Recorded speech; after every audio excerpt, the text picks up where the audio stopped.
8 pulis arestado sa pagnanakaw at panggagahasa sa isang estudyante sa Calamba, Laguna. Kasama natin sa balita si Idol Edgardo Maceda ng IFM Lucena.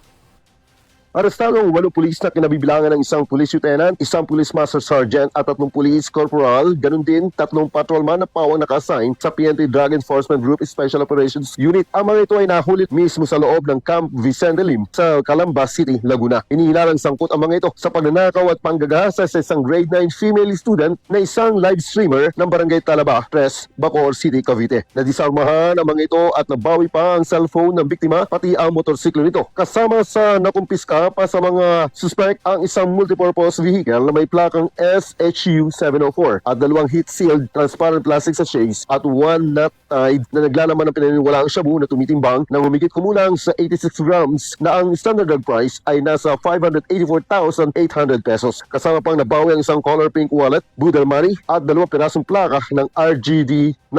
Nanatiling at large ang 6 na iba pang suspect na 2 police corporal at 4 na patrolman. Kasama mo sa RMN Calabarzon and 106.3 IFM Lucena, Idol Edgardo Maceda, Tatak RMN.